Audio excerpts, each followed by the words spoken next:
Hello mga ka-first time.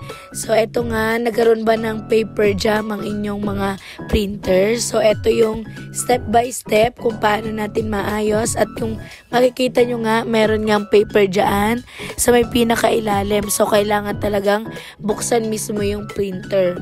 So eto nga yung ginawa ko. Kumuha muna ako ng screwdriver para mabuksan natin talaga yung printer. So, mahirapan kasi tayo kapag nakaganyan lang siya. So, bubuksan muna natin. At ayan na siya, guys. Sundan nyo lang, guys, yung ginawa ko step by step. At tingnan natin kung maayos natin yung paper jam. So, let's go, guys!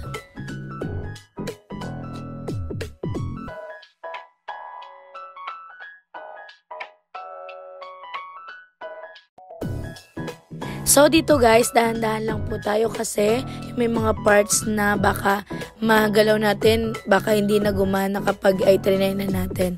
So ayan guys.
So dito nga guys, yung problema ko, yung mga maliliit na papel yung natira doon sa ilalim. Kaya ang hirap niyang kunin. So ayan guys, ang kailangan nyo lang gawin ay tingnan kung hanggang saan yung papel, kung pwede nating madukot.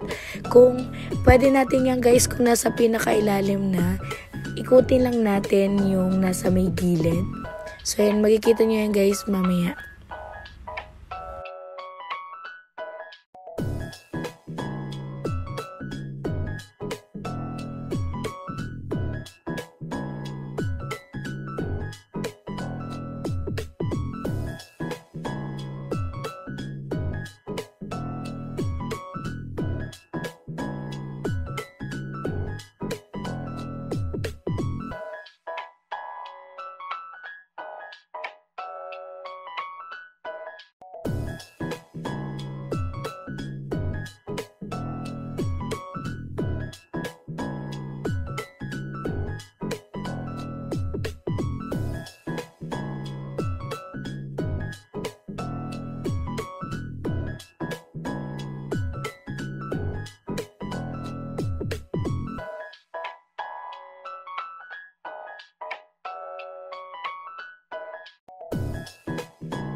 At dito nga guys, unti-unti na namin nakukuha yung mga maliliit na papel.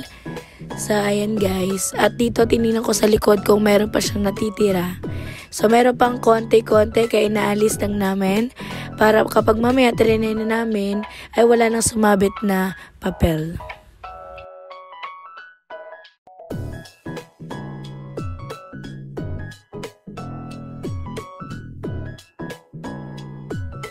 Tapos na namin kunin yung mga papel kaya ibinalik na namin. At yan guys, the moment of truth, tingnan natin kung gagana pa siya. Ayan to guys, ako na nga lang dito ang nag-ayos kasi nga kung sa iba ko papaayos ay baka mas mahal pa. So trinay ko lang kung kaya kong ayusin. So ayan guys. At dito nga, nag-try na ako mag-print. At eto na guys, ayan. Paper jam fix na tayo. So ayan lang guys, yun yung ginawa namin para maging maayos yung paper jam. Hindi na natin kailangang pa isa-iba. So ayan lang guys, thanks for watching!